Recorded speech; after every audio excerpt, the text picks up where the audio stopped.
Mga ka-Republic, natuto na ng leksyon si Ginebra at Gilas Pilipinas coach Tim Cone. Ang sabi nga, experience is the best teacher at mukhang natuto na si CTC sa kanyang karanasan. Samantala, kung sa karanasan ibabase, hindi raw dapat ipangamba ng mga fans ang magkasunod na dalawang talo ng Tok and Tex.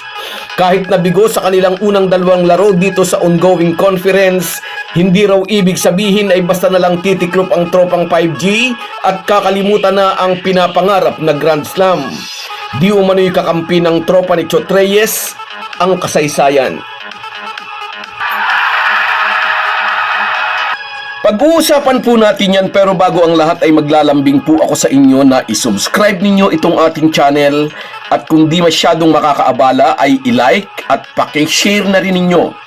Malaking bagay po yan sa aming mga vlogger. Maraming salamat.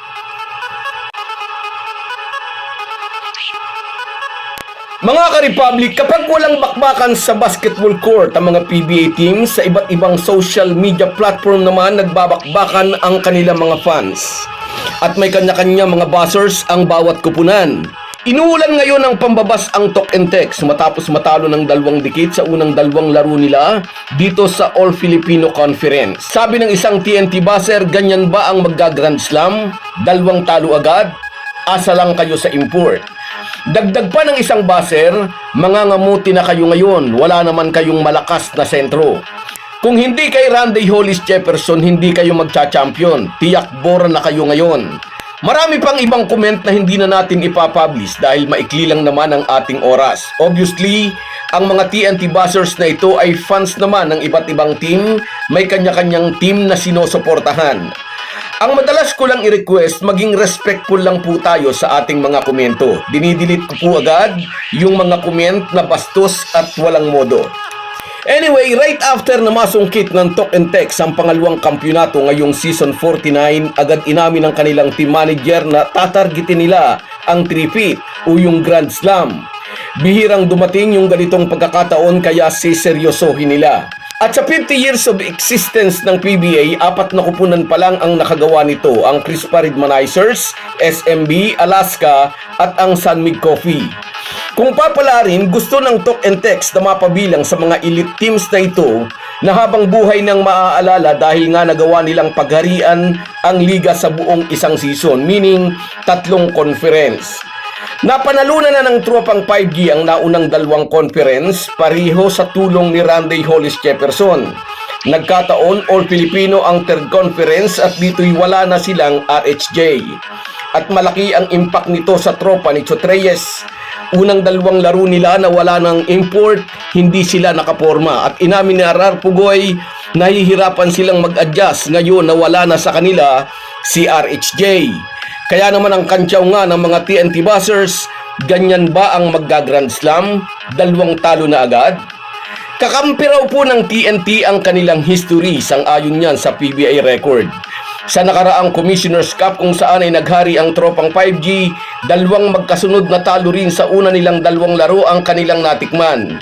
Pero na makapag-adjust ang tropa ni Chot Reyes, nagkamada na sila ng mga panalo. Kaya hindi pwedeng sabihin na out na sila, 2 talo pa lang yan, kasi simula pa lang daw ng Philippine Cup. Sabi nga ni RR Pugoy, kailangan daw ulit nilang matutunan na maglarong wala silang RHJ.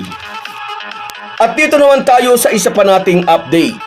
Mukhang natuto na ng mapait na leksyon si Tim Cone. Tinanggihan ng Gilas coach ang imbitasyon ng Japan at Korea para sa mga friendly games bago ang FIBA Asia Cup. Magandang pagkakataon sana para sa ating national team na makaharap sa friendly games ang Korea at ang Japan dahil hindi natin sila kasama sa group.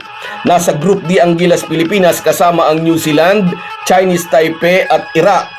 Ngunit tinanggihan nga ni Tim Cone ang imbitasyon dahil unang-una na gahol na sa oras dahil sa obligasyon ng ibang Gilas players sa iba't ibang mother team. Pangalawa, siguro nga'y natuto na ng leksyon ng Gilas coach.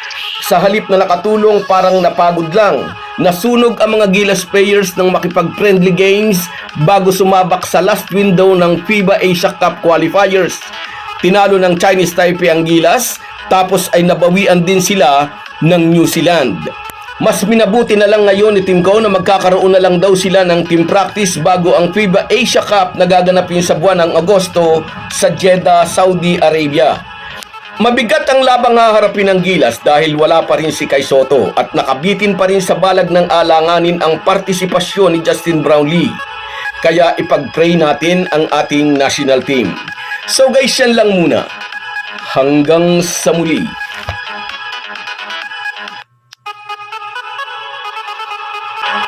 Kahit gaano po tayo kabisi ay huwag po nating kalimutan ang ating buhay espiritual. Lagi po tayong magpasalamat sa bawat araw na dagdag sa ating buhay. Malaki po ang maitutulong ng pananalangin araw-araw. Isang paalala po mula sa inyong Halo Halo Sports Republic.